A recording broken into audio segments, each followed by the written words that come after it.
제가 지난 한 주 내내 그 품에 끼고 다니던 책이 한 권 있었는데요. 이 책은 그 모 지역에서 막국수 식당을 하는 식당 주인입니다. 이 책 제목이 작은 가게에서 진심을 배우다, 이런 제목의 책인데요. 제가 이 책에서 감동을 받고 목사인 저도 정말 이분에게 배워야 되겠다 했던 그 포인트가 뭐냐 하면은, 이분은 정말 그 식당을 찾는 그 손님들에 대한 사랑과 애정이 이게 거짓으로 이렇게 쓸 수 있을까? 처음부터 끝까지 그 이야기입니다.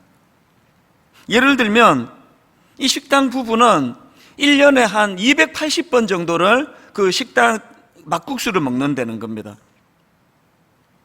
1년에 한 300일 정도 영업을 한다고 하니까 거의 매일 막국수를 먹는다 해도 과언이 아닙니다. 그 식당 하시는 분들한테 이런 말씀 들어보셨을 겁니다. 아이고, 내가 이제 이 중국 식당을 오래 했더니 이제 그 냄새만 맡아도 이제 좀 질린다. 그게 당연한 거 아닙니까? 이해가 되는 일인데요. 아니, 어떻게 이 부부는 지금 그렇게 긴 세월을 그렇게 거의 매일 그 자기 식당에 나오는 막국수를 먹을 수 있는가? 그 책에서 그렇게 하는 이유가 두 가지가 있다고 설명합니다. 첫 번째 이유는 간단해요. 그냥 막국수가 좋다는 겁니다. 좋아하니까 막국수를 생각하게 되고 좋아하니까 막국수를 먹게 된다. 이 부분은 이런 내용을 다루는 소제목이 좋아하니 계속하고 계속하니 깊어집니다. 이 소제목이 이 목사인 저에게도 참 적용해서 받아들일 게 많더라고요. 좋아하니 계속하게 되고 계속하니 깊어집니다. 이런 내용을 다루고 있는데 그 한 대목을 읽어 드릴게요. 좋아하니까 막국수 장사를 한다. 저희에게는 이것이 너무나 자연스러웠지요. 만약 제가 좋아하지도 않는 음식을 손님들에게 권한다 했을 때 얼마나 괴로울까요? 이게 제게 또 많은 도전이 되는 겁니다. 저는 말씀을 전하는 설교자고 목회자 아닙니까?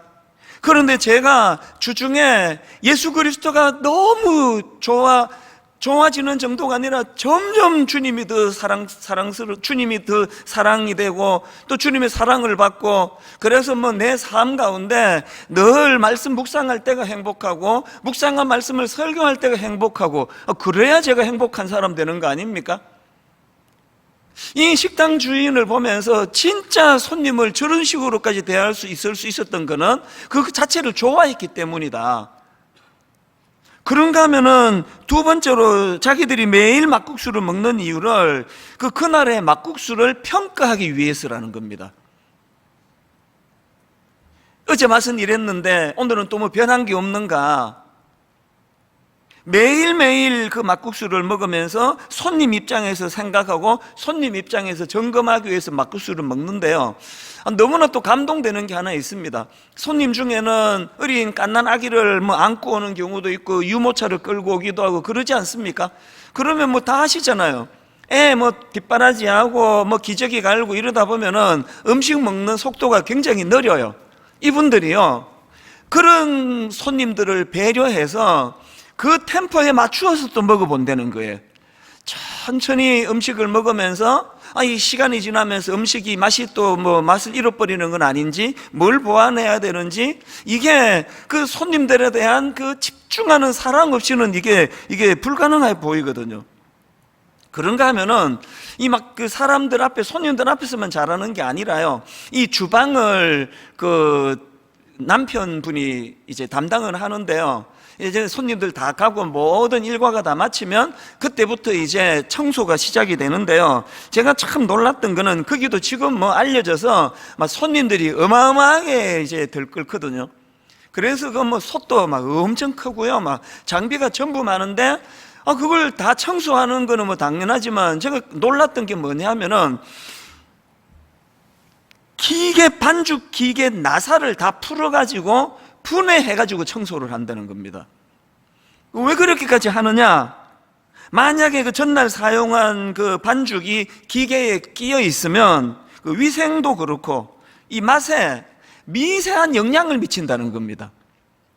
그래서 모르겠습니다. 모든 식당들마다 다 그렇게 하는 건지는 모르겠는데 저는 그 대목을 읽으면서 굉장히 감동을 받았습니다.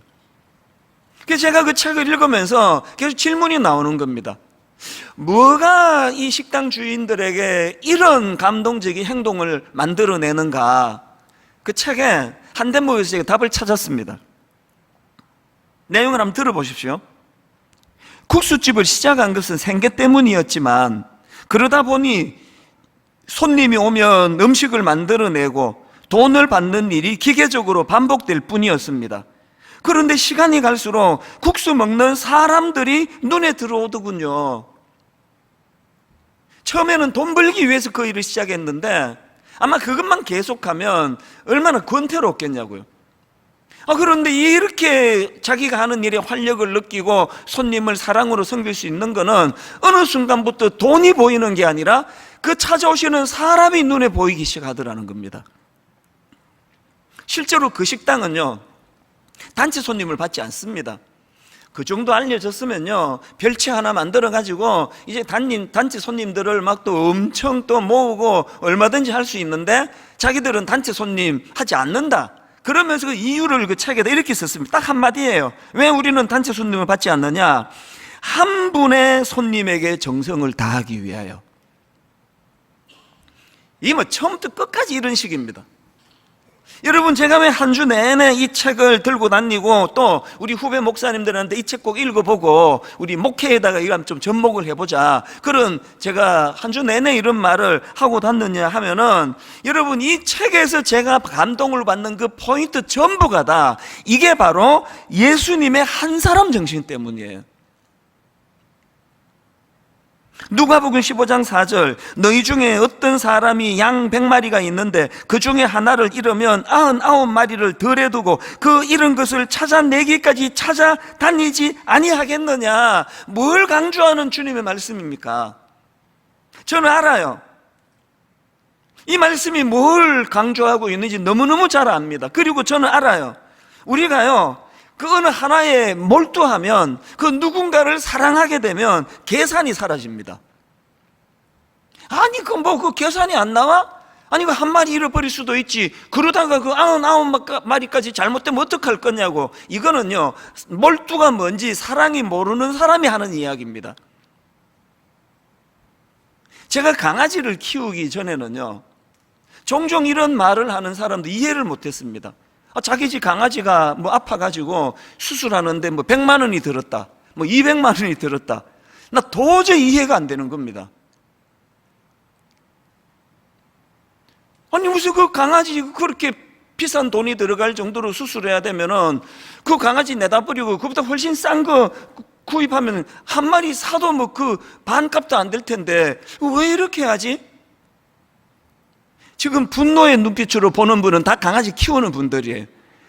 저런 야만적인 생각을.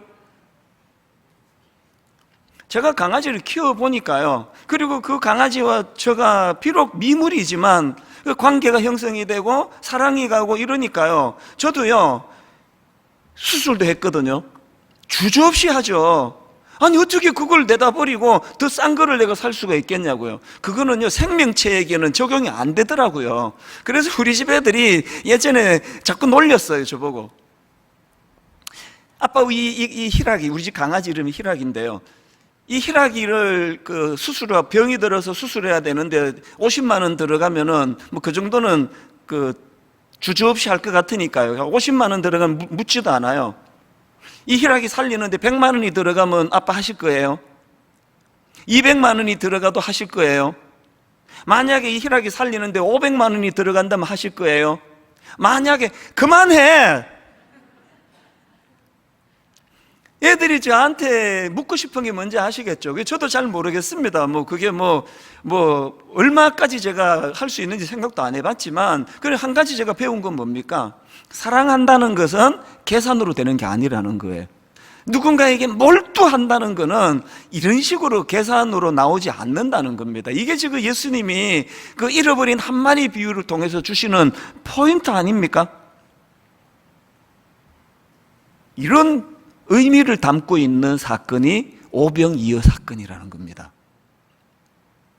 그래서 오늘 우리가 이런 관점으로 이 오병이어 사건을 이번 주와 다음 주 두 주에 걸쳐 살펴보려고 하는데요, 저는 이번 주 먼저 이 오병이어 사건의 의미를 두 가지 포인트로 정리를 해봤습니다. 먼저 살펴볼 건 첫 번째 포인트인데, 오병이어 사건의 첫 번째 포인트는요, 이 사람에게 집중하시는 주님, 그 한 사람 한 사람에게 집중하시는 주님, 주님의 이 정신이 만들어낸 사건이 이게 오병이어 사건이라는 겁니다. 사랑하면요, 자기가 가진 스케줄이 중요하지가 않습니다. 지난주 말씀드렸잖아요. 예수님 지금 쉬시러 가신 거예요. 제자들과 더불어 한적한 곳으로 가신 겁니다. 그랬더니 참 이런저런 필요가 있으니까 모여든 거 아닙니까? 그렇게 수많은 군중들이 모여드니까 예수님이 당신의 스케줄을 갈등 없이 내다 버리잖아요. 그리고는 늦게까지 그들을 가르치시는 일을 했기 때문에 그래서 생겨난 게 오병이어의 기적입니다. 제가 만약에요, 막 스케줄이 너무 중요해가지고 어떤 성도님 밤에 전화하면은 막 버럭 소리를 줘. 지금 몇 시인데 전화했냐고. 우리 목사들 출근 9시부터 6시까지라고. 내일 전화하라고. 만약에 제가 그러면 제가 목사가 아닙니다. 내 스케줄이 중요한 게 아니라 주님이 이토록 사랑하시는 한 영혼 한 영혼에게 마음이 가도록. 그래서 인간이니까 뭐 밤늦게 전화 받는 게 뭐 그렇게 뭐 사실 뭐 힘들 때도 있죠. 제 청소년 사회 갈 때요, 고3부 맡을 때, 그때는 이제 총각 때니까 우리 집 전화번호를 주보에 실어주고 24시간 전화해라. 어른들은 그래도 안 와요. 애들은 합니다. 새벽 1시, 뭐 고3이니까 뭐 새벽 1시가 제일 피크고요, 새벽 3시 반까지 전화를 받은 적이 있습니다. 어떨 땐 진짜 힘들어요. 자다가 전화 받아가지고. 그러나 왜 그래야만 합니까? 오늘 본문에서 주님이 가르쳐 주시잖아요. 네 스케줄보다 중요한 건 내가 그토록 소중히 여기는 그 아이들의 영혼이 중요하다. 이게 오병이어의 정신입니다. 그런가 하면 또 한 가지 제가 주님에게서 배운 게, 여러분 사람을 사랑하면요, 그 사람에게 집중하면은 일의 경중을 따지지 않습니다. 이게 무슨 말인지 설명해 드릴게요. 사실 여러분 오병이어 사건이 엄청 유명한 사건이지만 그거는 막 엄청난 사람들이 혜택을 입어서 그런 거지, 따지고 보면은 한 사람 한 사람을 놓고 보면요, 이거 밥 한 끼 만들어 준 거예요. 한번 생각해 보세요. 일의 경중으로. 아니 지금 온 천하를 구원하러 오신 주님 입장에서 아니 그까지 그 밥 한 끼 안 먹는다고 뭐 굶어 죽습니까? 또 집에 가서 먹으면 되잖아요. 제자들의 논리가 그거 아닙니까? 각자 알아서 하게 하라고. 이거를 못 하시는 분이 우리 주님의 사랑입니다. 아니 내가 여기 뭐 식당하러 왔나? 난 메시아인데 밥 정도는 알아서 하라 그래. 이게 아니에요. 일의 경중을 따지지 않습니다. 바로 이 주님의 정신이 오병이어의 기적을 낳게 만든 도구였다는 거, 이걸 놓치면 안 됩니다. 자꾸 우리가 대의명분 뭐 이러면서요, 뭐 그냥 우리는 그냥 뭐 큰 일을 해야 되니까 이까지 사소한 거 뭐 이런 거 신경 안 써야 돼. 그거 아닙니다. 주님은 오직 한 사람 한 사람, 그 한 사람에게 집중하는, 그래서 제 마음에 내 목회는 한 사람 철학이 되기를 원한다. 지난주 그 어금니 얘기 괜히 해가지고 만나는 사람마다 그냥 그 어금니가 빠질 정도면 얼마나 뭐 힘들었느냐, 지금은 괜찮냐, 뭐 막 또 보여달라 막 이러는 사람도 있는데, 그 오해하시면 안 됩니다. 그 굉장히 내가 슬퍼요. 어떤 분은요, 이걸 이렇게 분석하면서 또 막 말씀들 하신대요. 이찬수 목사 생각 관심에 지금 온통 1만 성도 파수 운동밖에 없어가지고 막 이게 잘 안 될까봐 막 어금니가 빠지도록 지금 고생하고 있다고 그러시는데, 그 진짜 그 참 내가 너무 슬퍼서 그 얘기 듣고, 또 막 이런 말을 또 하신대네요. 그냥 이찬수 목사는 저기 1만 성도 파수 운동에 빠져가지고 우리를 돌보지 않는다고, 막 변했다는 말도 하고, 뭐 이찬수 목사 많이 변했다, 달라졌다. 여러분 그 정말 그래서 상처를 받으시면 공연한 상처예요. 그런 거 아닙니다. 4주 동안에 이빨이 아프도록 제가 아팠던 포인트는, 저는요 1만 성도 파송 운동이 잘 되고 안 되고 여기 자체에 관심을 안 둡니다. 왜? 그건 주권자 되시는 하나님 소관이세요. 우리가 최선을 다하는 이게 중요한 거지, 이게 뭐 꼭 이거를 막 반드시 이래야 돼, 여기가 무슨 기업도 아니고, 더군다나 성도님들이 이게 무슨 두부 자르듯이 됩니까? 이게 막 니들이야 다치든 말건 막 여기까지 두부 딱 자르고 그럼 몸통 잘라줘도 할 수 없다. 막 이 큰 대의 명분을 갖고 해야 되는데 상처받는 사람 좀 있어야지 어떡하냐고. 이게 절대로 우리 주님의 정신이 아니거든요, 이게. 아니, 어떻게 이 큰 과업을 이루기 위하여 성도들은 좀 다쳐도 된다, 이런 생각을 하는 것은 있을 수가 없는 일입니다. 자꾸 이제 이렇게 오해를 하다 보니까 은혜를 못 받는다는 거예요. 또 시험에 드는 분들 얘기를 제가 들어서 또 마음이 또 아팠는데요.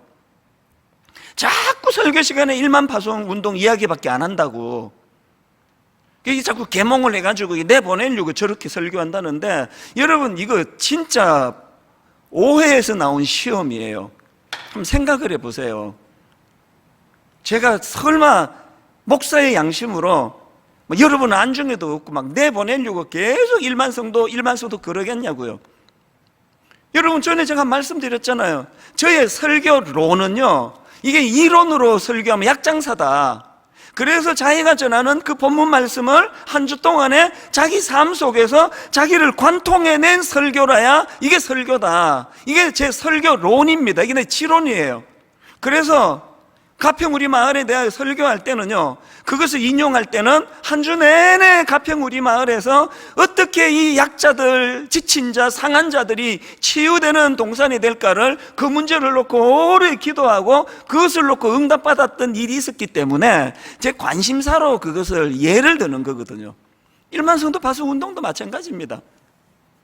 온통 제 마음은 분당 우리가 시작한 이 운동으로 말미암아 성도들이 다치고 성도들이 상처받고 이것 때문에 사단에게 시험받는 일이 없어야 되기 때문에 새벽에 주님 앞에 온통 집중하는 건 이 문제거든요. 그때마다 주님이 답을 주시고 그때마다 주님이 대안을 주시기 때문에 그것을 제가 예화로 나누는 거지, 여러분 계몽에서 내보내려고 그런 거 아닙니다. 그래서 여러분 이제 9월 첫째 주일날 지난 여름에 진통하며 받았던 하나님의 말씀들을 이제 선포할 거라고 제가 말씀드리지 않았습니까?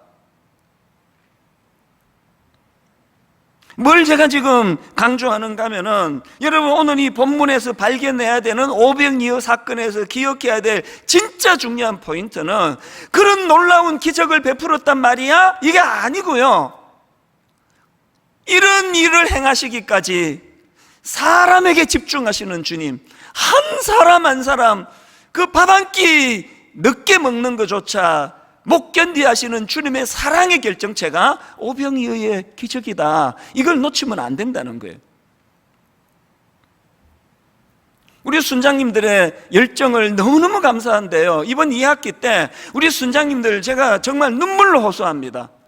이 남은 이 2학기가 우리 순장님과 순원들 생애에 잊혀지지 않는 주님과의 추억이 만들어지는 다락방 되기를 바랍니다. 아무 염려하지 마시고 1만 성도 파송운동 갈 거야 말 거야 묻지도 마시고 하나님께서 그분과 같이 의논하며 답을 찾아 나가실 겁니다. 우리 주일학교 선생님들, 이 오병이어를 만드신 주님의 정신으로 여러분 수고하는 거 너무 잘 알아요. 여러분의 그 애쓰심을 주님이 너무 기뻐하실 겁니다. 고맙다. 여러분 그 어린아이들 하나하나에 대하여 마음을 다하여 섬겨주시면은 거기에 놀라운 성령의 역사가 일어날 줄로 믿습니다. 이게 오병이어의 우리가 살펴야 될 첫 번째 포인트입니다. 그런가 하면은 두 번째 포인트는 이겁니다. 딱 이 한마디로 설명합니다. 오병이어의 두 번째 포인트가 뭐냐? 37절, 대답하여 이르시되 너희가 먹을 것을 주라, 너희가 먹을 것을 주라 하시니, 저는 지난 몇 주 동안 주문해 오듯이 이 말씀을 되뇌었습니다. 너희가 먹을 것을 주라. 제자들에게 위임하시는 주님이세요. 실제로 39절, 제자들에게 명하사 그 모든 사람으로 때를 지어 푸른 잔디 위에 앉게 하시니, 41절, 예수께서 떡 5개와 물고기 2마리를 가지사 하늘을 우러러 축사하시고 그 다음 보세요. 떡을 떼어 누구에게 줍니까? 제자들에게 주어 사람들에게 나누어 주게 하시고, 제자들과 더불어 동역하시는 주님, 제자들에게 위임해 주시는 주님, 성 어거스틴이 이런 말을 했습니다. 모든 것이 하나님께 달려있는 것처럼 기도하고, 그 다음 보세요. 모든 것이 당신에게 달려있는 것처럼 일하라. 허드슨 테일러도 비슷한 말을 했는데요. 나는 많은 사람들이 기도 없이 일하는 것을 보았지만 그들은 아무 선한 결과도 얻지 못했다. 그 다음 들어보세요. 그러나 나는 기도하는 사람이 일하지 않는 것을 보지 못했다. 기도 많이 하면 왜 일하지 않을 수 없습니까? 기도 많이 하면 주님의 정신을 알게 되거든요. 너희들이 먹을 것을 주라. 나 하루에 5시간씩 기도해요. 이렇게만 자랑하면요, 제가 목사가 뭔지를 모르는 사람이에요. 제가 만약에 저 하루에 5시간씩 기도합니다. 그러면 그 다음에 나머지 몇 시간이 남는 거예요? 나는 5시간씩 기도합니다. 이렇게 말하려면요, 나머지 시간에 성도님들을 제대로 섬기려고 나는 그렇게 오래 기도합니다. 여기까지 가야 너희들이 먹을 것을 주라는 주님의 말씀을 이해하고 기도하는 거예요. 저는 우리 부교육자들에게 종종 점검합니다. 오늘 새벽에 큐티했냐? 오늘 새벽에 기도했냐? 당연히 다 하죠. 그 다음 말을 제가 하고 싶은 거예요. 무엇을 위해? 누구를 위해? 어떤 내용의 기도를 했느냐고. 우리 목회자들의 모든 기도의 핵심이 있다면 너희들이 먹을 것을 주라예요. 이 힘을 얻기 위해서 기도하고, 이 힘을 얻기 위해 엉뚱한 자리에 빠지지 않고, 제가 건강해야 되는 이유가 있다면 바로 이 일을 수행하기 위해고, 제가 우울증으로 무너지지 않도록 주님께 발부둥치며 기도해야 된다면 이 일을 수행하기 위해서고, 체력이 좋아야 된다면 너희들이 먹을 것을 주라, 이 일을 위해서라는 거예요. 이게 사명자입니다. 그렇기 때문에 늘 우리 마음에 너희들이 먹을 것을 주라, 너희들이 먹을 것을 주라, 이것을 우리가 이루어내야 되는데요, 이걸 이루어내기 위하여 여러분 쓰임받기 위해 거쳐야 될 2가지 과정이 있습니다.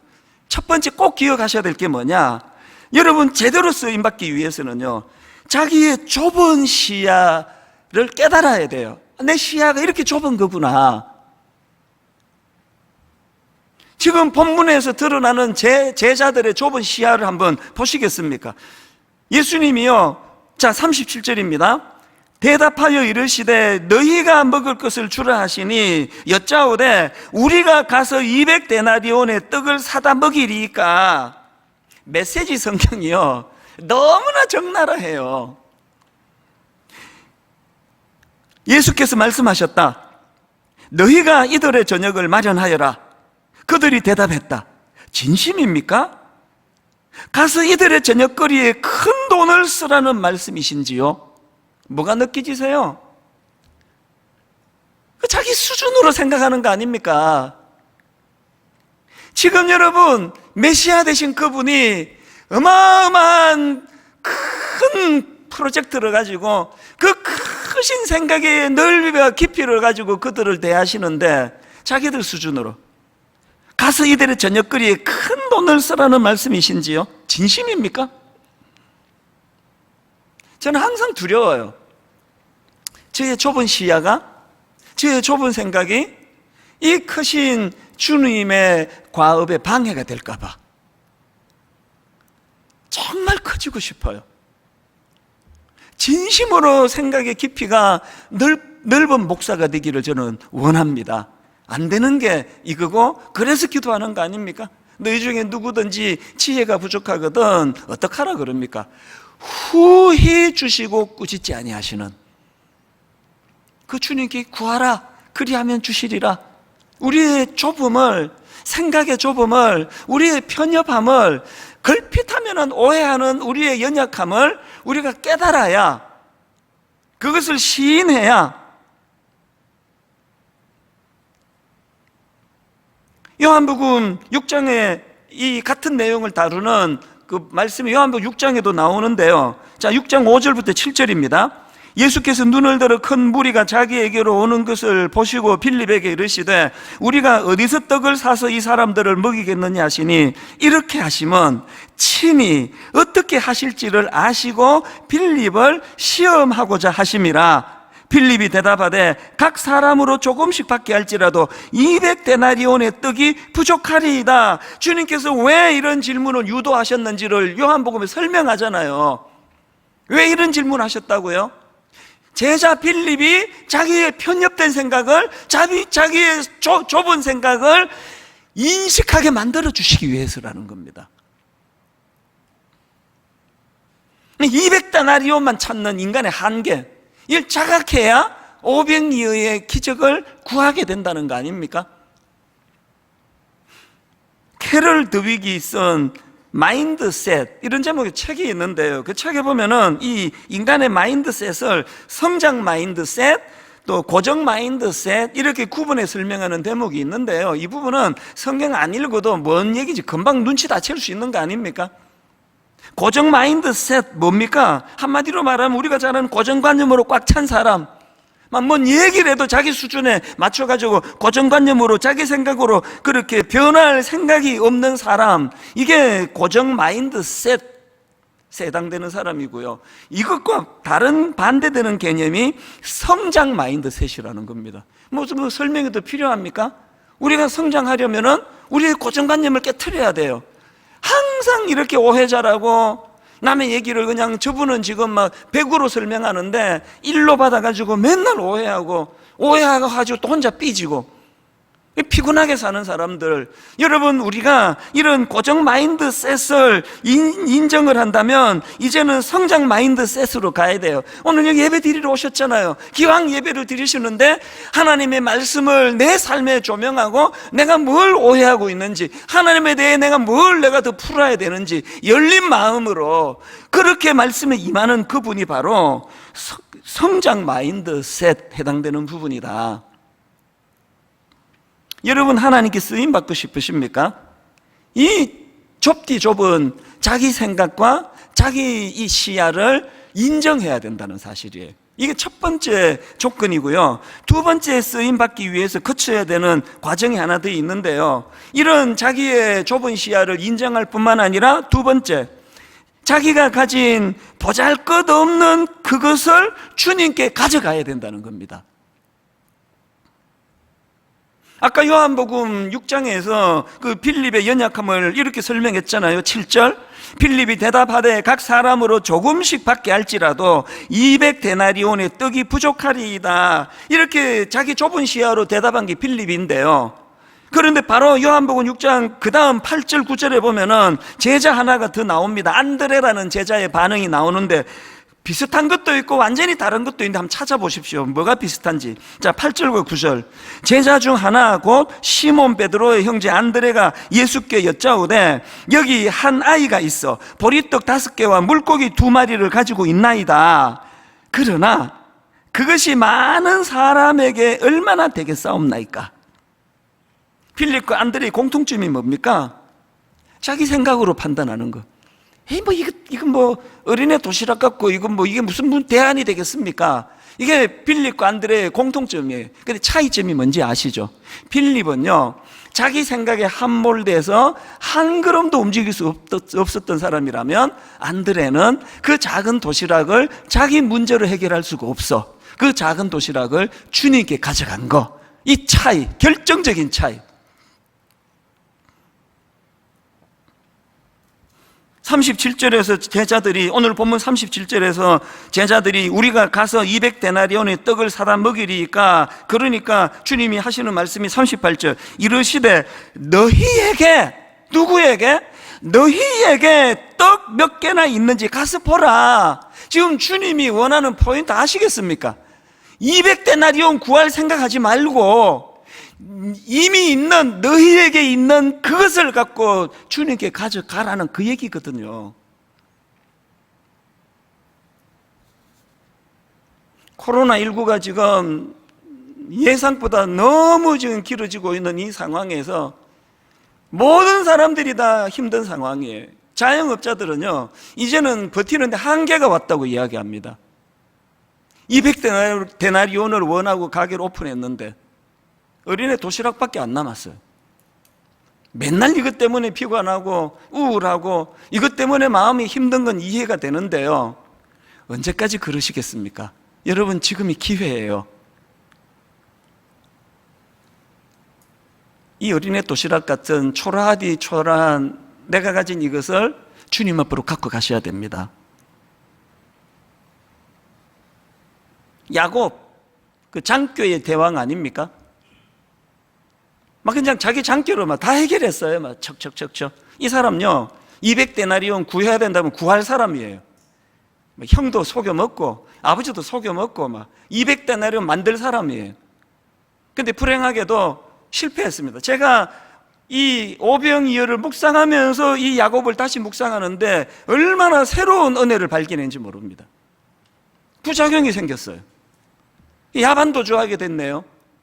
그리고는 참 비참한 들판에서 밤을 보내는데요, 그 내용을 창세기 28장 10절에서 이렇게 설명합니다. 야곱이 브엘세바에서 떠나 하란으로 향하여 가더니 한 곳에 이르러는 해가 진지라 거기서 유숙하려고 그곳에 한 돌을 가져다가 베개로 삼고 거기 누워 자더니, 이거를 오병이어를 묵상하다 읽으니까 이 말이 어린애 도시락밖에 안 남았다는 그 얘기였네. 자기의 능력으로 200데나리온 만들 줄 알았는데 그냥 이게 다 그냥 무너져 버렸어요. 그래서 이제 돌을 베개하고 광야에 누워있는 이 모습은 어린애 도시락밖에 안 남은, 이걸로는 해결할 수 없는 초라한 상태에 빠진 걸 이렇게 설명할 수 있구나 그랬는데, 놀라운 건 이런 비참한 상태를 묘사한 15절 바로 그 다음 16절입니다. 야곱이 잠이 깨어 이르되 여호와께서 과연 여기 계시거늘 여호와께서 과연 여기 계시거늘 내가 알지 못하였도다. 장께 부리면서 200데나리온 모을 때는 여호와께서 과연 여기 계시거늘 모르는 거예요. 알 필요가 없는 거예요.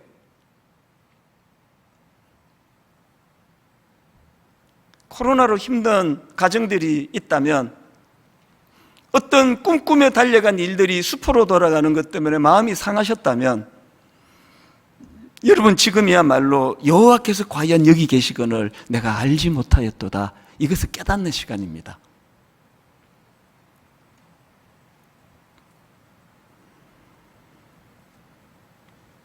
오늘 나눈 이 두 가지 포인트를 잊으시면 안 됩니다. 첫 번째 포인트가 뭐였죠?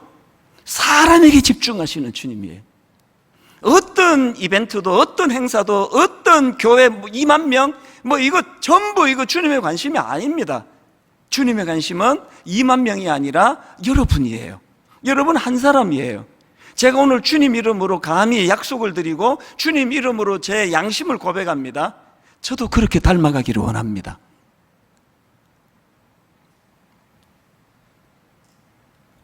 코로나가 딱 터지고요, 이제 교회에서 결혼 장소를 잡았는데, 그리고 제가 이제 주례하는 걸로 약속이 돼 있는데, 코로나가 터지니까 한때는 교회에서 결혼 주례하지 마라 그랬거든요. 그래서 이제 예식장을 옮겨가지고 주례를 하는데, 제가 예식장으로 가서 주례를 하다가 내가 정말 마음이 힘든 부분이 하나 있더라고요. 분위기도 좋고 다 좋은데요, 하여튼 예식장 직원들은요, 주례십니까? 그러면 따라다니면서 하는 말이 30분 안에 끝내주세요. 30분 넘기면 안 됩니다. 한 번은 모 예식장을 갔는데요, 제가 지금도 불쾌해요.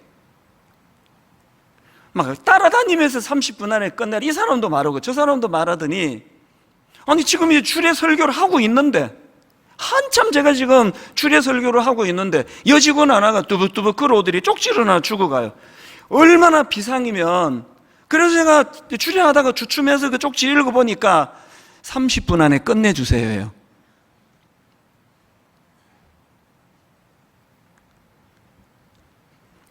막 성질들을 하면 그거 내 홈페이지 올려놓고 이 식당 절대 이거 여기 예약하지 마라 그러고 싶은데, 또 주님의 긍휼의 정신 때문에.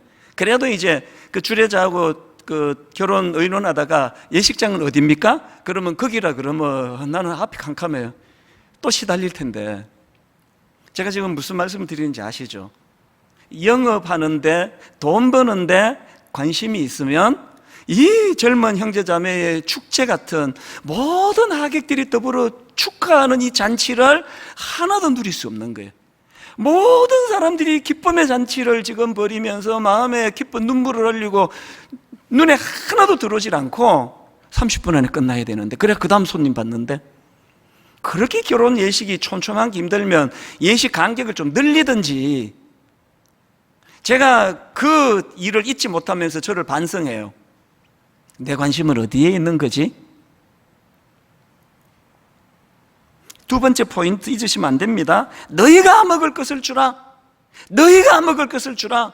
오늘 저는 이 말씀으로 이렇게 적용하기 원합니다. 여러분, 코로나19 때문에 너무너무 힘든 현실인데, 특히 자영업자, 식당 하시는 분, 가게 하시는 분 너무너무 힘들다 그러는데, 저는 오늘 여러분 이걸 주님의 말씀을 적용해서 여러분 부탁합니다. 밥 해 먹을 수 있지만 한 번씩 주문해서 드세요. 여러분, 밥 먹을 수 있지만 한 번씩 식당으로 직접 찾아가서 드세요. 그 식당 먹고 싶어서 먹을 수도 있지만 오늘 주님의 사랑을 실천하기 위해서. 그리고요, 가서 혼자 콩나물 국밥을 먹었더니 7,000원 나와요. 그러면 씩 웃으면서 그 잔돈은 힘내시라고 드리는 거예요. 그렇게 하고 한번 나와보세요. 이 설교 많이 들으시잖아요. 오늘 여러분들만 이번 한 주 실천을 한다고, 한 주에 2번씩만 그렇게 한다고 하면 얼마나 많은 분들이 여러분 힘을 얻겠습니까? 두 번째 적용 드릴까요? 미자립 교회에서 기도해야 돼요. 우리 같은 큰 교회는요, 아무 지장 없습니다. 흔들리지 않습니다.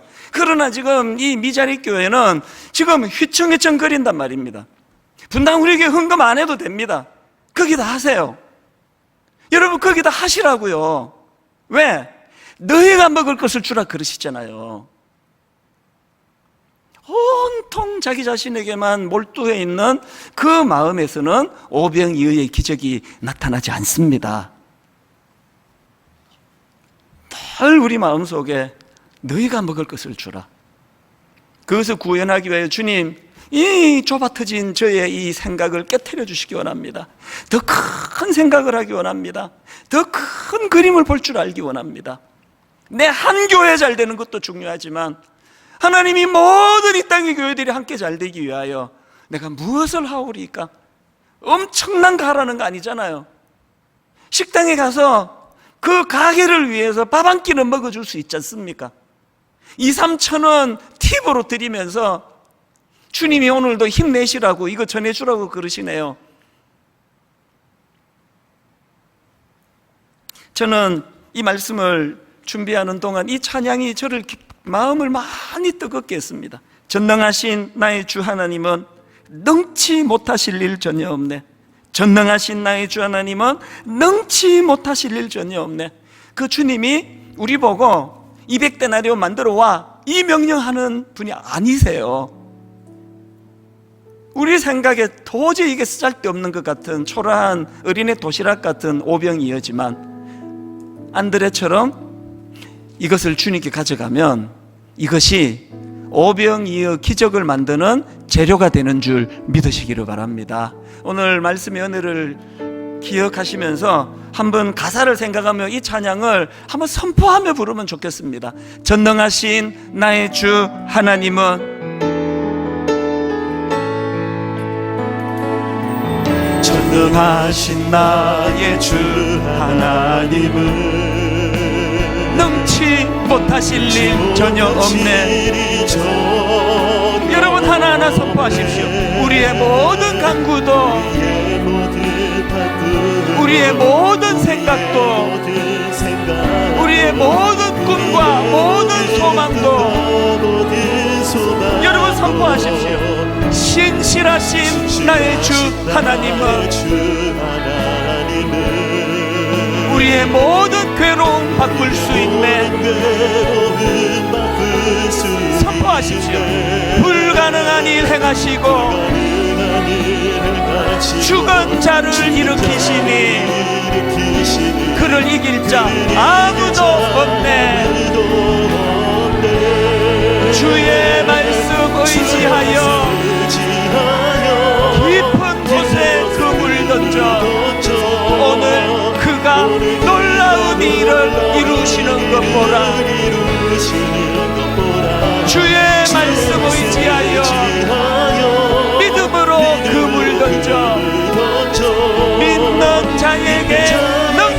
못함없네. 다시 부탁드립니다. 지금 코로나19로 너무너무 힘든 시기를 지나고 있습니다. 1만 성도 파송 운동이 너무 무거운 과업을 주셨기 때문에 이것 때문에 지금 우리 성도님들 마음이 많이 무겁고 눌린다고 듣고 있습니다. 여러분, 그래서 주님을 찾을 때예요. 우리 계산하지 마시고, 여러분, 저도 그렇고 우리 주님도 그렇고 여러분 막대하지 않습니다. 절대 여러분 막대하지 않습니다. 하나님의 과업을 이루기 위하여 니들이 희생해라, 두부 자르도 이렇게 자르지 않으십니다. 이번 2학기가 1만 성도 파송 운동을 앞둔 긴장된 2학기지만 이번 2학기가 분당 우리 교회에 하나님과 추억을 만드는 가장 놀라운 한 학기가 되기를 꿈꾸고 있습니다. 그러려면 우리의 작은 도시락을 주님께 가져가셔야 돼요. 그 전능하신 하나님을 우리 찬양하기 원합니다. 우리 한 번 더 이렇게 좁디 좁은 내게 몰두하지 말고 200데나리온은 고사하고 어린애 도시락 하나 마련할 수밖에 없는 우리지만 위대하신 그 하나님을 집중하며 찬양하기 원합니다. 이 마음을 가지고 선포합니다. 전능하신 나의 주 하나님은, 전능하신 나의 주 하나님은 능치 못하실 일 전혀 없네. 선포하십시오. 우리의 모든 간구도, 우리의 모든 생각도, 우리의 모든 꿈과 모든 소망도 신실하신 나의 주 하나님은 우리의 모든 괴로움 바꿀 수 있네. 믿음으로 선포합니다. 불가능한 일 행하시고 죽은 자를 일으키시니 그를 이길 자 아무도 없네. 믿음으로 선포합니다. 주의 말씀 의지하여 깊은 곳에 금을 던져 오늘 그가 놀라운 일을 이루시는 것 보라. 주의 말씀 의지하여 믿음으로 금을 던져 믿는 자에게 능치 못함 없네. 우리 다시 한번 이렇게 선포합니다. 전능하신 나의 주 하나님은 어떤 하나님이십니까? 능치 못하실 일 전혀 없네. 우리의 모든 간구도, 우리의 모든 생각도, 우리의 모든 꿈과 모든 소망도 이 좁은 우리의 생각을 떨쳐내고 신실하신 나의 주 하나님은 우리의 모든 괴로움 바꿀 수 있네. 놀라우신 주님, 불가능한 일 행하시고 죽은 자를 일으키시니 그를 이길 자 아무도 없네. 여러분, 믿음으로 이렇게 선포하기 원합니다.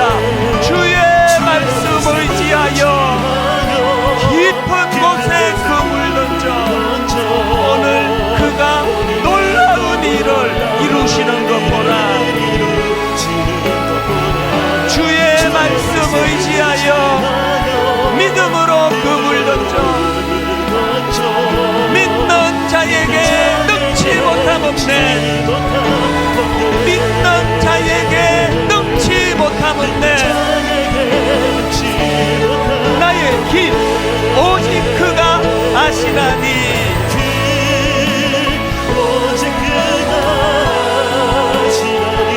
나를 단련하신 후에 선포하십시오. 내가 정금같이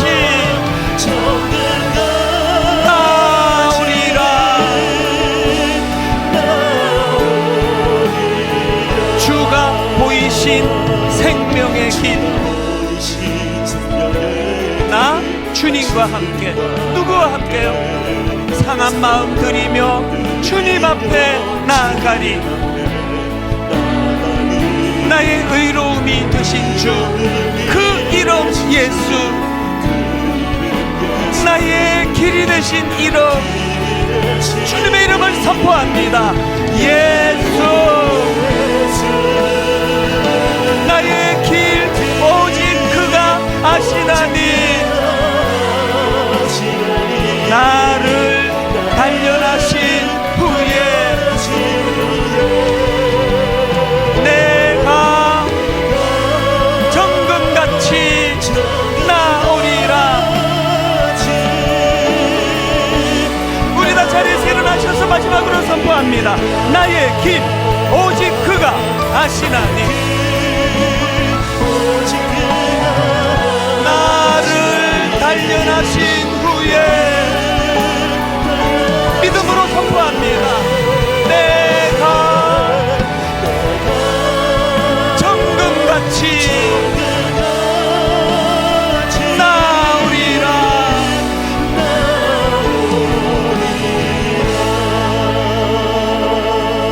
코로나19 때문에 마음이 상한 지금 주님께 나갈 기회가 왔습니다. 200데나리온 마련하기를 원했는데 실패했습니다. 우리 힘으로 할 수 없습니다. 너무너무 초라한 어린애 먹는 도시락 하나 달랑 들고 가기가 참 민망하지만 외면하지 않으시는 우리 주님, 이제 하나님 참 보잘것없는 내 인생의 도시락 하나 주님께 가져가는데, 주님 이것이 남자 장정 5,000명을 먹이고도 남는 재료 도구가 되게 하여 주시옵소서. 우리가 빌립처럼 그저 머리로 계산하며 앉아만 있었다면 이제는 하나님 이것을 가지고 주님 앞으로 나가기 원합니다. 오늘 주신 말씀 붙잡고 각자에게 주시는 마음의 소원대로 우리 통성으로 같이 기도하기 원합니다. 같이 기도하시겠습니다. 살아계신 하나님 아버지, 하나님 이 시간 은혜를 구하며 주님 앞에 나아가기를 원합니다. 우리의 선한 목자 되시는 주님, 우리의 형편과 사정을 외면하지 아니하시는 주님, 오늘 하나님 아버지 앞에 우리의 상한 마음을 주님 앞에 가져가기를 원합니다. 하나님,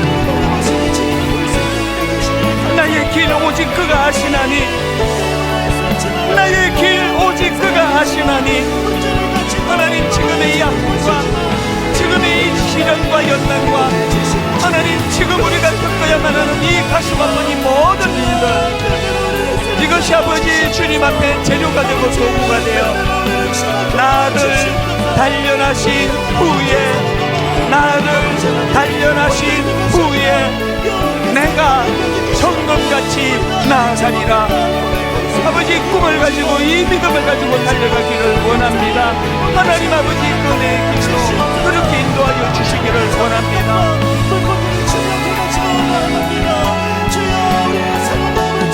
너희들이 먹을 것을 주라. 너희들이 먹을 것을 주라. 하나님의 말씀에 순종하기 위하여 좁은 내 생각을 늘 주님 앞에 교정하기를 원합니다.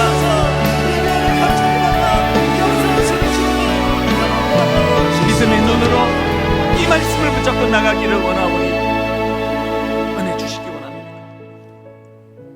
나는 선한 목자라. 선한 목자는 양들을 위하여 목숨을 버리거니와. 오늘 아버지 이 오병이어 기적의 사건의 의미 두 가지를 살펴보면서 참 우리의 이 좁디 좁은 생각에 갇혀 한 걸음도 움직일 수 없는, 늘 우울하고 난 아무것도 할 수 없고, 내 꿈은 200데나리온을 모으는 거였는데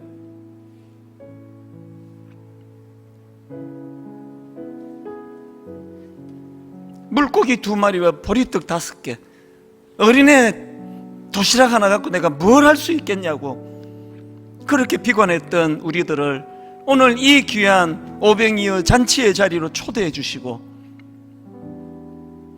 그건 네 손에 들고 네 머리로 계산하고 있으면 어린애 도시락에 불과하지만 그것을 주님 앞으로 가져와 주님을 통과하면 5,000명을 먹이고도 남는 도구가 될 것이라고 말씀하여 주시기를 원합니다.